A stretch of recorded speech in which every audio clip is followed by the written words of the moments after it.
Hi, everybody. It's Dan Cirucci, and we're live here with Christine Flowers. We've got a lot to talk about tonight. I know some of you were looking forward to us being here last night. We're going to talk about a little bit about why we weren't here last night. Um, with Christine, there's always a story to tell. Yeah, Christine, kind I of. just want to check and make sure that we're live on Facebook. So make sure that this is coming over the way it should be, live on Facebook and on Twitter. And there we are. Yes, we're there. We're live on Facebook. So uh, I'm assuming that we're also live on Twitter. And so, Christine, what we want to talk about first is what's been going on in Washington under the Capitol dome. We're now into the fourth day of it. As I understand it, the latest I heard, of course, there were some votes switched for McCarthy today. And the latest that I heard is that they're going to come back at 10 o'clock, I believe. Yeah. And McCarthy feels that he definitely has the votes now to put him across the finish line. What's your take on this? You know, and I By the way, apologize Christine, to everyone. please excuse everybody. Excuse Christine. She's suffering a little respiratory issue. But go ahead, Christine. Yes, we're both Italian, Dan, and I thought I might be able to do like Violetta and La Traviata. She's dying of tuberculosis, and she's got this beautiful voice and an aria. I can't quite do that. I don't have. I have a touch of bronchitis, but Oh my! I will be good. I'm staying up to Drink watch. lots of water. They say warm water. Warm water. I have that. I have tea. I have to have my sugar. I've got Mountain Dew. So, you being your usual elegant, gracious self, were very good to basically just say this is what's happening on Capitol Hill. I call it the Real Housewives of Capitol Hill because these guys and ladies, gals, have really shown themselves to be, at the very least, characters of immense entertainment value. I do think that Kevin will be able to get enough of the Never Kevin votes tonight. I think that the GOP realizes that they really have made una brutta figura, as our non-Italian friends. That means they have not shown off their best side. I say that fully understanding that there are a lot of people out there who are rooting for the Never Kevins, the those in the Freedom Caucus who are absolutely digging their heels in and saying that he's part of the swamp. I I respect that view, given Kevin's flip floppiness over the years. However, I do think that we are losing a huge opportunity to be able to get strong conservatives in positions of authority. The Democrats have the Senate, the Democrats tragically have the White House. We need a good, solid House with conservative control. And I think what the Never Kevins have been doing, they've been making it more likely that there will be a compromise candidate, more moderate candidate. Uh-huh. Kevin McCarthy's not a moderate by any stretch of the imagination. So Okay. I mean, you might disagree, but I mean, if you look at his voting record, with the exception of that debacle that just passed, the trillion gazillion bill, Right. he's very conservative on social policies. And Mhm. I really honestly don't know who else would be able to get that consensus vote. If maybe Steve Scalise, who I love, uh, Yes. I would be thrilled if Scalise were the one, but I don't think he has the desire or the Right. votes. Many people felt that, Scalise might emerge as the consensus candidate, but Scalise had to be very careful as the number one behind McCarthy uh, to conduct himself in a manner that didn't make it seem like he was ambitious for the top dog role. I say this as someone who spent many, many years as number two in an organization and always had to be so careful about not seeming to want to be number one. But I have to say, Christine, as you know, I'm not a fan of Kevin McCarthy. Now, let me explain why. Um, being a public relations person, I always look to the person's public image and public persona. And his public persona never really impressed me or attracted me. I He agree. he just doesn't seem like a very nice person.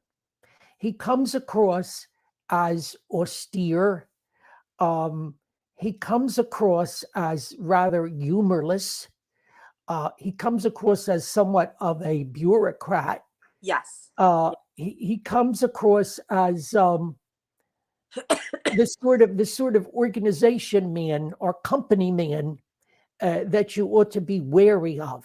I don't find him to be particularly compelling. I've never found him to be terribly inspiring.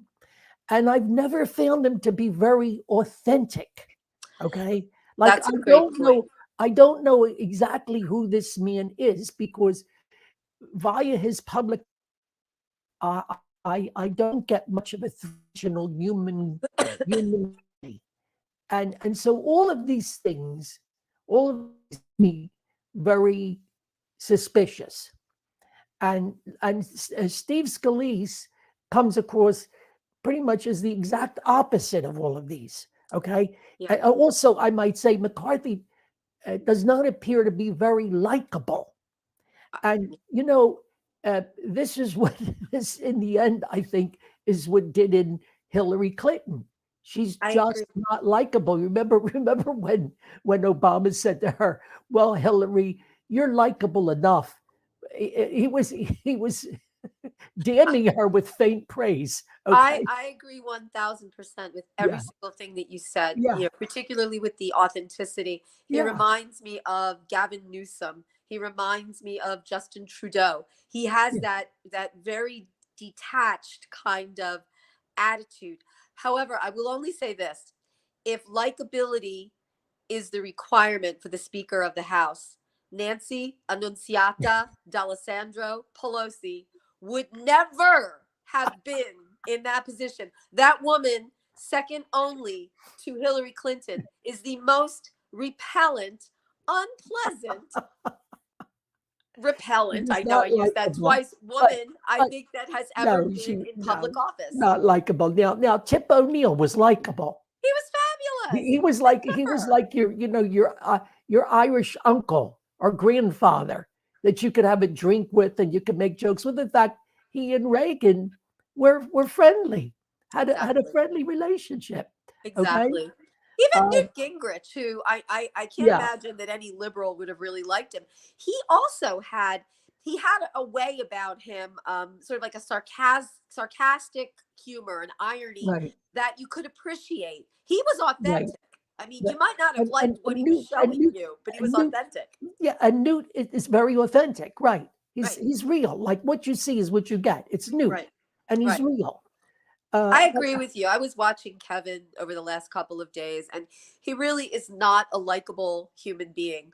I I, yeah, I don't I don't want him as speaker, but I'm trying to figure out who's the real alternative. God forbid I'm committing Harry Carey if Hakeem Jeffers becomes speaker. I mean, I'm literally taking myself out. I'm going to dance naked in a snowstorm to turn my bronchitis into, full-blown pneumonia because I could not live in a country where that man is in any position of authority, right. beyond his little position of, Democratic Yeah, leader.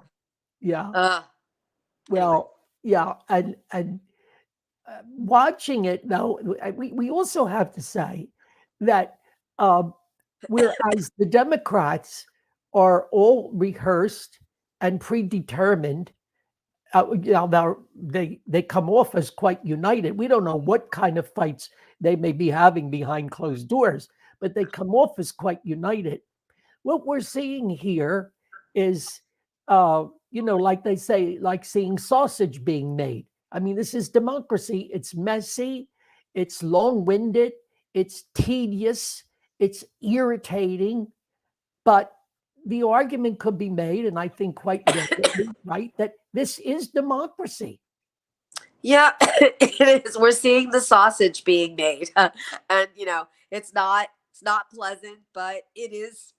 This, I think, was what was not foreseen, but I guess anticipated by the founders. And, you know, I keep harkening back to the founding fathers like Washington, who had no egos whatsoever, who were not in it for the power motive. You know, Washington could have become an absolute monarch. He was so beloved for his role in the revolution and then his terms as president. He walked away from it because he understood what was more important. The country was more important than his own prerogatives and his desire to be in a position of authority. And we've lost that among so many of our public Hmm. officials. I can't Hmm. think of one person right now in office at a state, municipal, or federal level who really is representative of that idea and that philosophy. There is no country first out there. It's all me, me, me. What's going to, and this is what Yeah, gets me though, Danny. You know, there are people who are saying, well, you know, those who are opposing Kevin are America first, America first. No, they have every right to oppose Kevin McCarthy. That's their prerogative. I don't think they're America first. I think they're my agenda first, my caucus first. And to me, you know, go ahead, do it. That's the way to do it. But I don't find that admirable because yeah, ultimately, at the end of the day, I want a strong conservative House. And this is yeah. not the way to go about it. Well, Christine, I have to say before we get off this subject, I just wanted to interject here that this schism in the Republican Party goes back a long, long way, and is basically the the gap or the chasm between what I call traditional country club Republicans, Mitt Romney. the heirs to the old white Anglo-Saxon Protestant party, the old WASP tradition, the sort of blue blood Republicans that you and I heard about when we were growing up. Right. And on the other side, the outsiders, the people who feel that they are the real Republicans because they're closer to the people and they're conservative. They believe in true conservative values and they've always been left out. Now, this goes back all the way back to 1952 to Taft versus Eisenhower. Taft was the conservative and the sort of outsider Republican from middle America, from Ohio. And, you know, Eisenhower was a certified World War II hero. Yeah. And he had just come off being president of an Ivy League university, Columbia University. Then we had Goldwater, and we had the Goldwater Revolution. And that split in the Republican Party. Goldwater, again, representing the conservative renegade left out. And then, of course, we had Reagan. Reagan was effectively able to bridge the gap. He was able to Exactly. bridge the gap. And he basically finessed it and did a fantastic job of it. I've left out Nixon because what Nixon did, insofar as bringing the party together. Now we're talking pre-Watergate, of course, because let's not forget that Nixon had a, a stunning, overwhelming reelection victory. Was that Nixon was just basically scared the hell out of everybody to bring them together. I mean, he was a bit of a bully, but he did bring them together. But this split in the party has been there for a long, long time.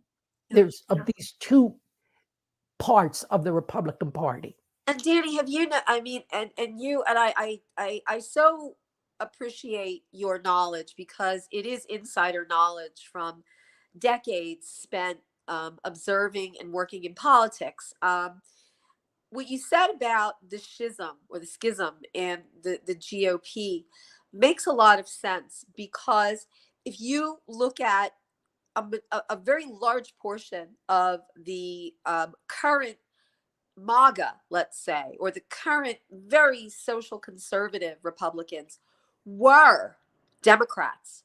were blue collar Democrats. That's right. I was a blue collar.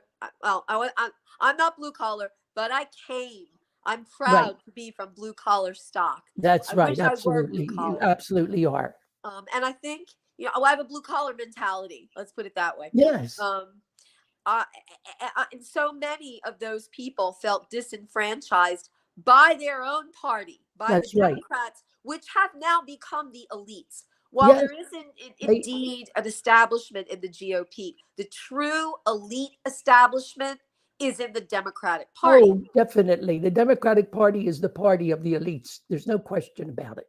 Yeah, and they No, don't make any secret of it any longer, although no. they pathetically try and pretend to be the party of the people. And Right. I don't know what people they're the party of unless it's, Hollywood and Silicon They're Valley right. They're and, the party Wall of the Street. glam set. They're the party of Silicon Valley. They're the party of academia.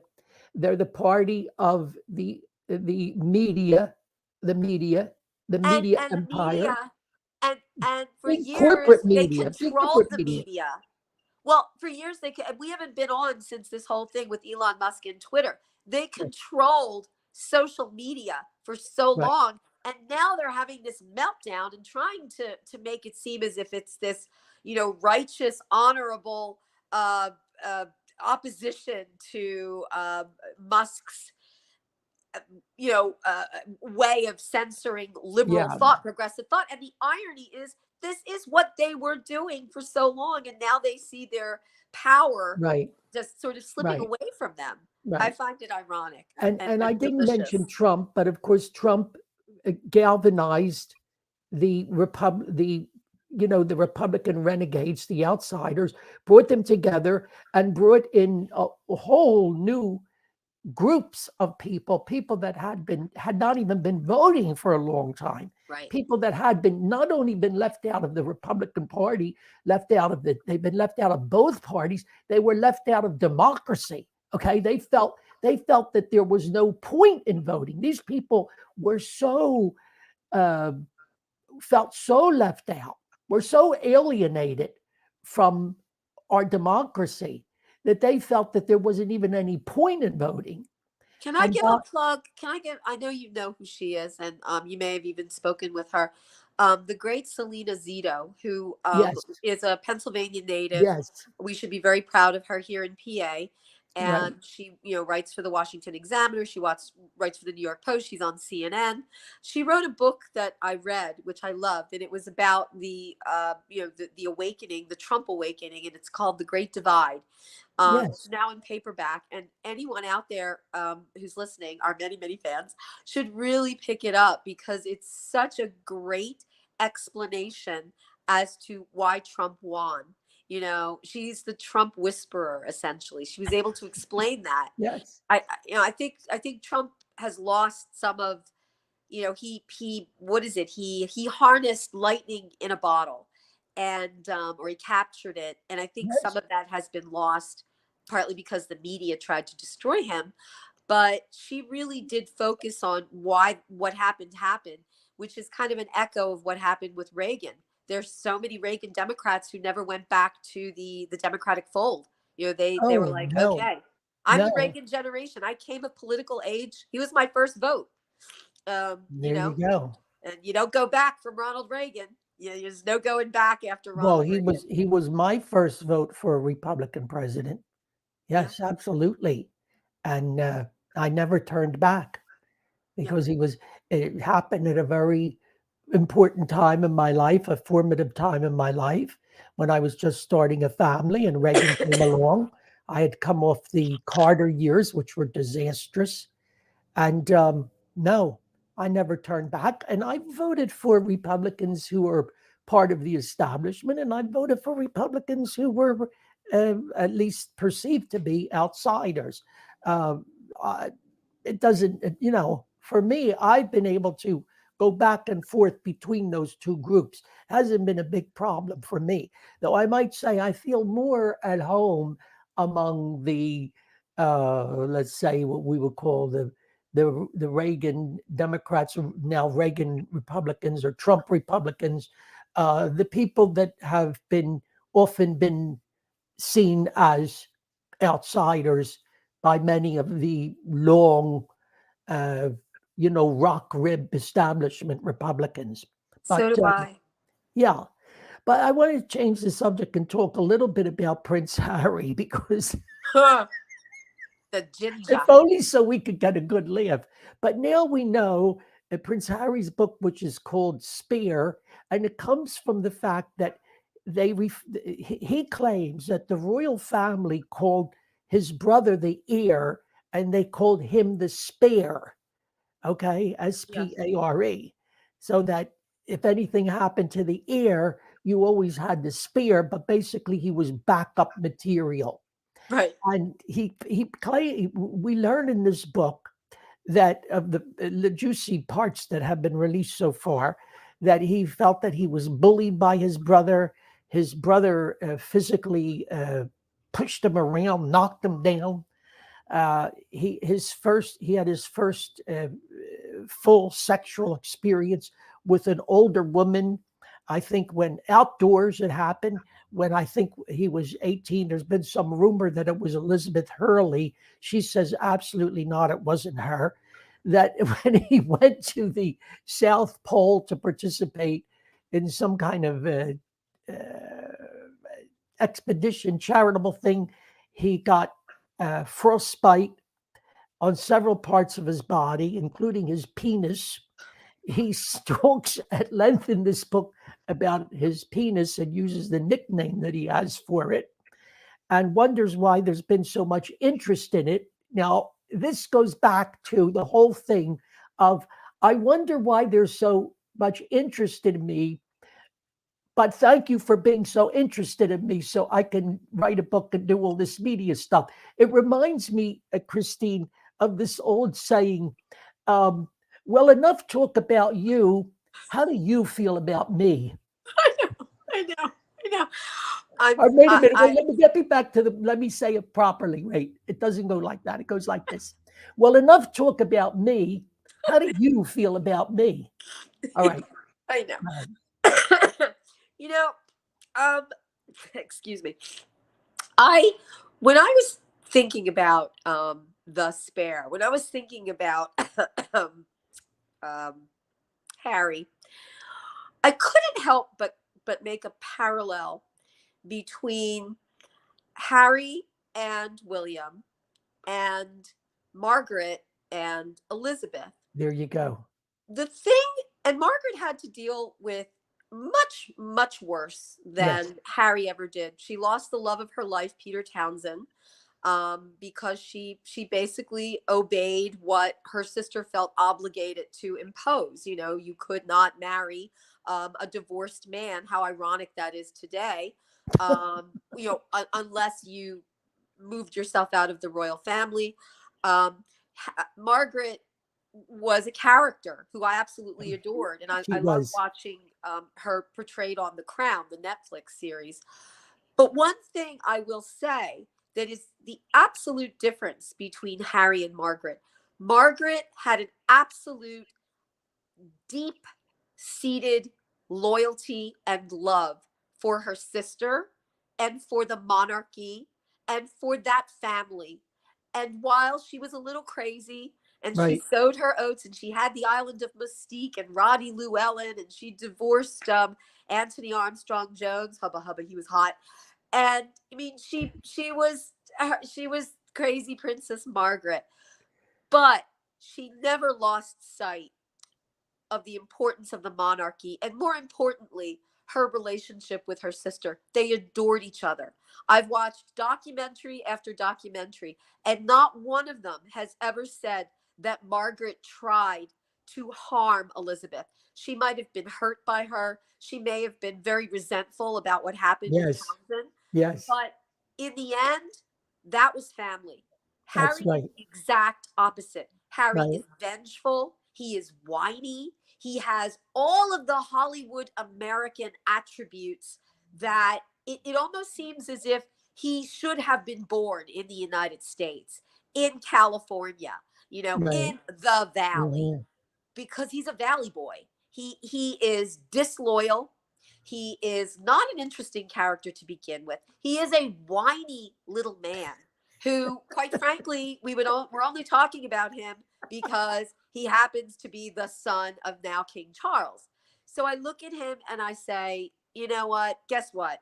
You deserve Meghan. You and Meghan, you deserve each other. And I watched that Netflix series, and oh my God, Dan, I don't know if you've seen it, but it is one wine fest after another. No, I Did didn't watch it. I couldn't watch it.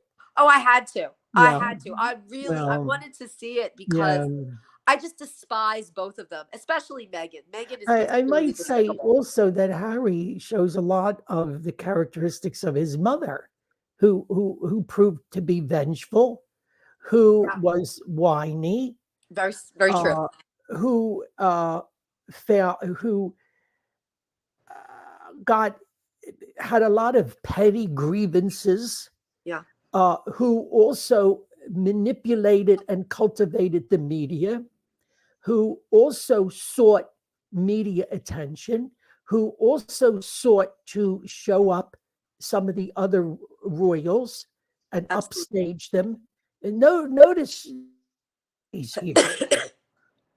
And also detached herself from the royals and, uh, of course, criticized them publicly and openly and so forth. And she may as well have written a book because she told her whole story to that gentleman who wrote the book about her. I don't Andrew think Morton. she, Yeah, yeah, I don't think she had the intellectual capacity to write a book, nor do I think Harry had the intellectual capacity to write a book. The book was obviously ghost written. He right. told his story to somebody. I believe it was ghost written. I just read it was ghost written by a man who wrote two other famous persons' books. I can't remember who they are now. Yeah. But He's notice, clearly not very smart. I mean, I will say the one thing yeah, I will say about Meghan is she's smart. She's sharp. She's educated. She's savvy. She's clever. And she's intelligent. And she's much more intelligent than that dipstick. He's just ridiculous. And it's terrible because my daddy was a redhead, was a ginger. I love redheads. I had to, and to look at him as a representative of a redhead, it's just so depressing. It's just so upsetting.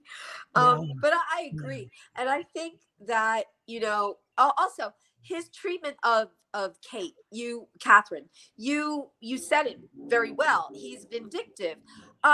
Remember when William and Kate were dating, and then they were, the young fiancés, and then they were married. They always included Harry in their endeavors. There was always the three of them.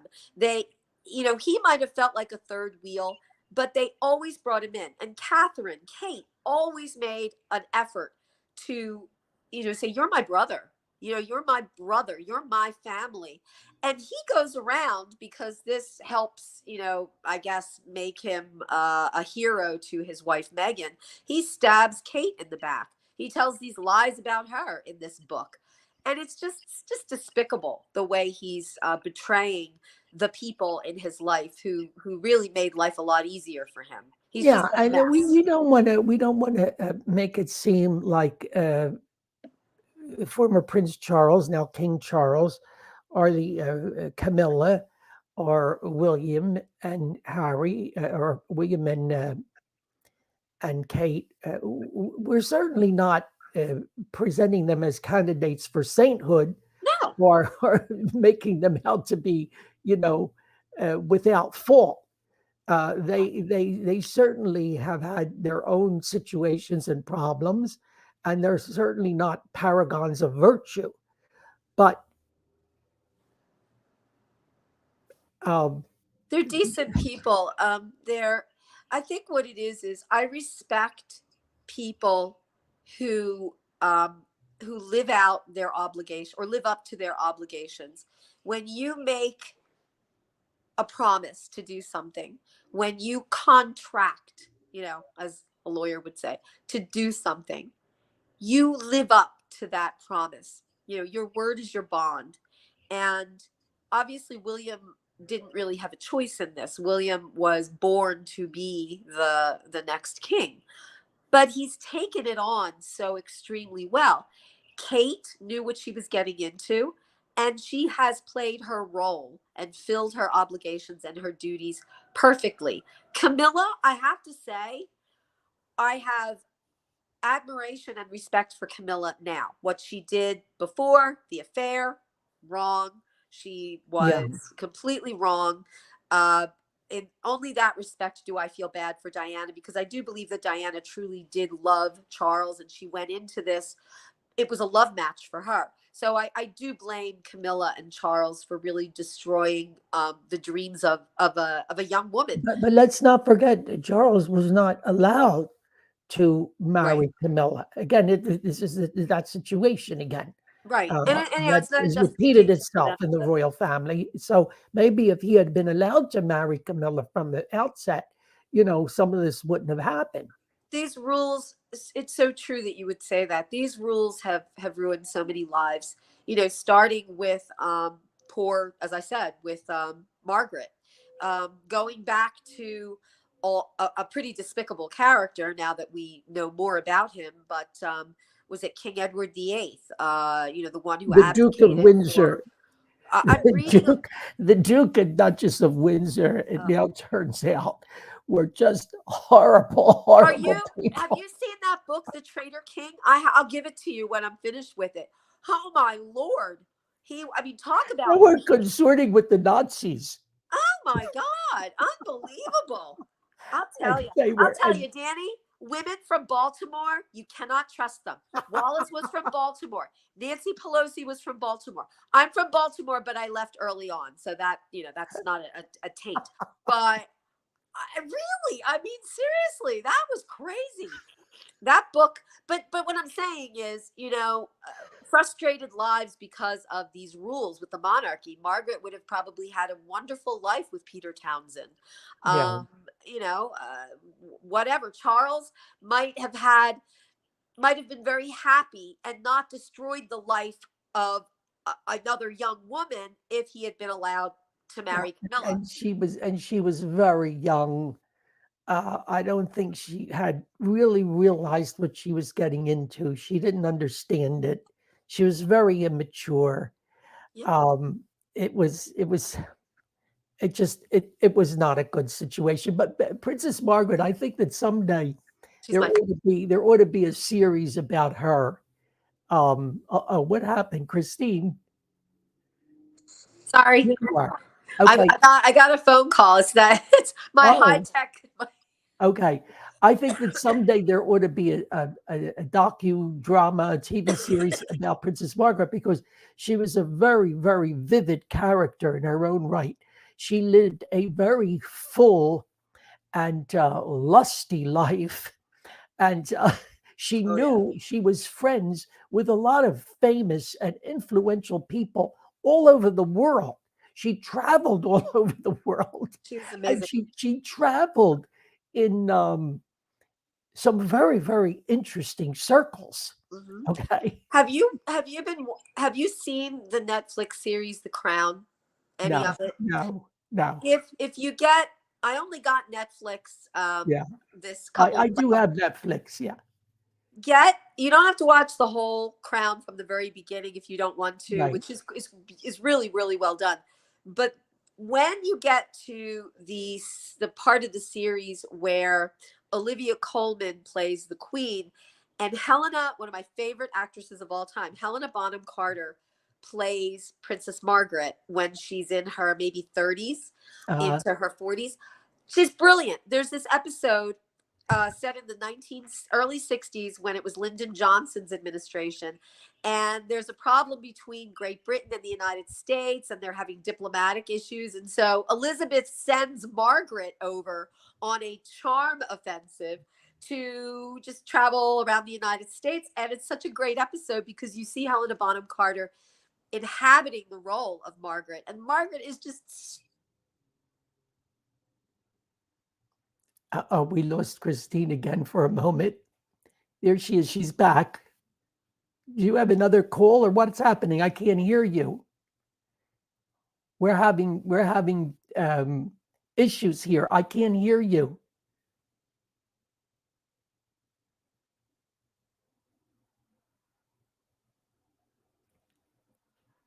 can't hear you.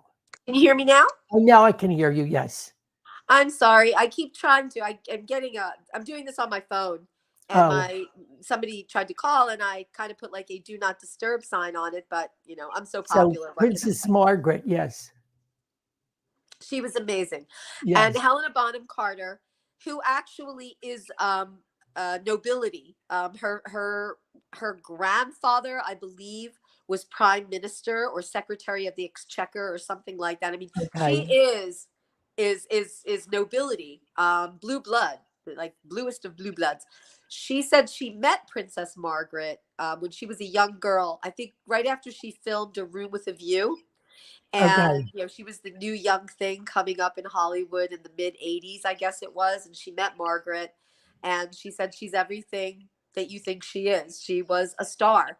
She was Elizabeth Taylor with a crown. Basically, really. I mean, she was Right. beautiful, stunningly beautiful, and they don't make very many beautiful women over there, in the royal family.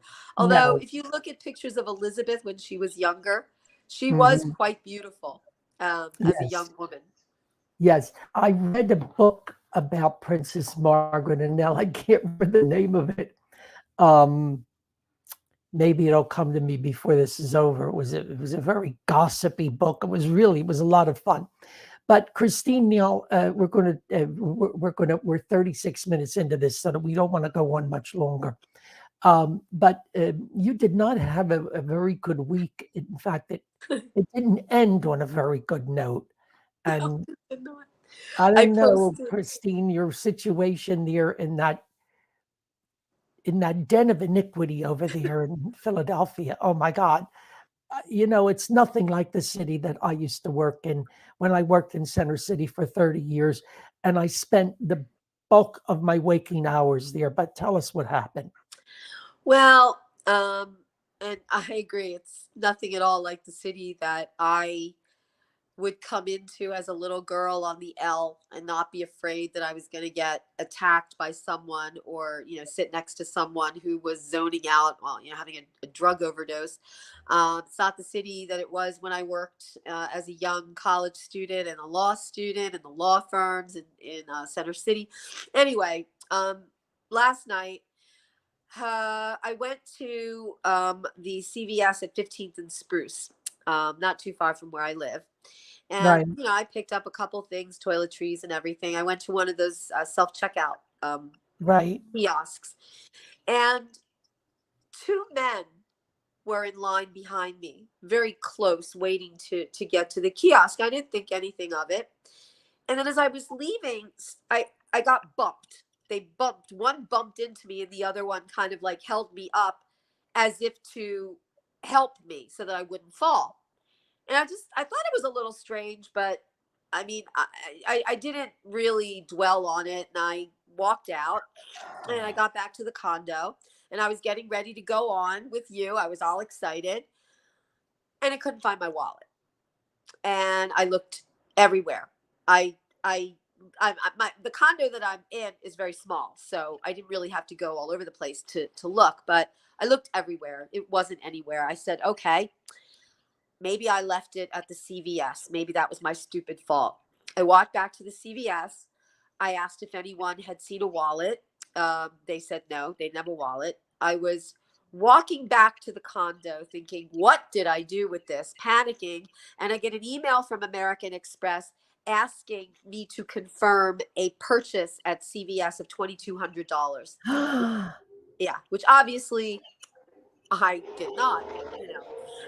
So I immediately, and God bless American Express. This is a plug for American Express. They really, really do have a wonderful fraud prevention program. They are on top of it immediately. So I said no, obviously canceled the card, canceled my debit card. Fortunately, there wasn't that much in my account that anyone could access. They unfortunately have my driver's license. They got my attorney ID card. So I had to do a lot of triage today and get things back together again. But I'm very fortunate. I wasn't really a victim of crime. I wasn't beaten. I wasn't God forbid, sexually assaulted. But I feel violated. You know, someone took a lot of important things, personal things. And I blame, and I will continue to blame the Democrats in this city, the Democrats who voted for the Democrats in positions of authority, the ineffectual political eunuch known as Mayor Jim Kenney, the absolutely vengeful and just absolutely nihilistic district attorney, Larry Krasner, who would sympathize with the thugs that took my wallet over Terrible. me. And it's Um, happening. It's Danielle Outlaw, happening. who's just Yeah. not competent. She's not up to the job Terrible. as a Terrible. commissioner. Terrible. So yeah, so I blame the Democrats and I It's blame every happening single all over the person who city. voted for them. It's Yeah, happening all over the city, yeah. and it's disgraceful. And nobody really seems to care very much. I mean, it's very, very sad what's happening. Christine, I hope that you managed to put everything together. It's not been the best week for you. No, Let- I don't know if you saw this, but I posted a picture of myself in a food, not food, wine and spirit shop in the middle of an yes, aisle of a lot of red wine and just said, I clicked my ruby slippers and here I am. I saw that. I saw that. Um, let me ask you one. Let me ask you one more thing before we wrap it up. Yeah. There's been a great deal of talk that a group of people, influential people, have approached the former mayor Michael Nutter, uh, asking him if he would consider running for office again. Of course, Mayor of Philadelphia is limited to 2 consecutive terms, so this would not be consecutive terms, and he could come back and run again in the Democrat primary. And of course, whoever wins the Democrat primary is almost certain to become the mayor, and that primary is coming up in May. How do you feel about that? You know, better Michael Nutter than any of the announced candidates at this point, maybe outside of Alan Dom. I very, I'm sorry, Danny. I very much like Councilman Dom. Yeah, I've me met him too. many times. I respect him a great deal. I think he's honest and authentic, and I would love to see him as mayor. I don't know if he has enough of a base, a coalition that he Right, could develop. I would hope so, maybe. I despise with everything, every fiber in me, Helen Gim. I wrote a of column course. for Broad and Liberty, if anyone's interested, about how she voted against an ordinance that was floated a few years ago. I think it was 2019, which would have required pharmaceutical companies and their representatives to register with the city and to declare the gifts that they were giving doctors that they were courting, so that these doctors would prescribe their opioids and their pharmaceuticals.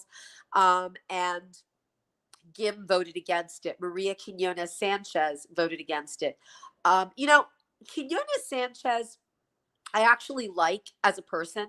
I think she's done a lot of really good things for her district, but she's very district centric. I Right, mean, she's really good for her people, but I don't think she has the ability to run this entire city. But I do not have any animus against her. I right, cannot stand Helen Gim. She is toxic and she would be dangerous in right. a position of greater authority in the city. So back to your original Yeah, I question. mean, don't you think? I mean, Nutter was a pretty good mayor. Yeah, I think he was too. I mean, he was kind of like, he didn't really stand out. He wasn't, he wasn't, he stands in the shadow of Ed Rendell. But He did a hell of a job. he was efficient. And I think, Yes. actually, I think his time outside of office, he's burnished his reputation. I know that I believe he was a teacher a scholar at Columbia or Cornell up in, Columbia up in New York. I was on a panel with him that was sponsored by Philadelphia Magazine a couple of years ago. And he made some excellent points about what the city needs to do to really Hmm. come back. I think he's a Hmm. good cross between the progressives and the pragmatists. Right. So I would, if it's a choice between him and all of the crazy wackadoodles that have announced for their candidacy, Right. him. If it's Right. between him and Alan Dom, I would go with Councilman Dom. Yeah. Okay. Well, I'm glad we got your take on that. And Christine, we're going to bring this to a close. Please take care of yourself. Um, I'm chugging my ha- Mountain Dew. Happy New Year from this point on. I know the beginning of the year was not perfect for you, but from this point on, I hope it's a very, very happy New Year. Well, first of all, it's great to start it with you Thank because you. you're one of my The favorite feeling is people. mutual. Knowing that you guys, you and Carol and your family exist makes a lot of these things bearable because it's good to know good people. I come from good people, and it's good to know that there are good people out there. It's gonna be a better year. I really think it's going to be a better year.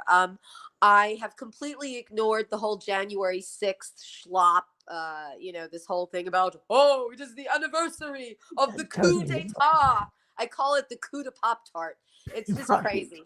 Yeah, Um, and I think that there are more intelligent people out there who finally the scales are falling from their eyes and they realize that they can't be gaslighted into believing that they're against democracy if they're against Democrats. Two very, very different things. absolutely. Thank you, Christine. We will end on that note. Okay. Love you, Danny. We'll do this Love again you. soon when I get my We voice back. will. Bye. Bye, everybody. Ciao, ciao.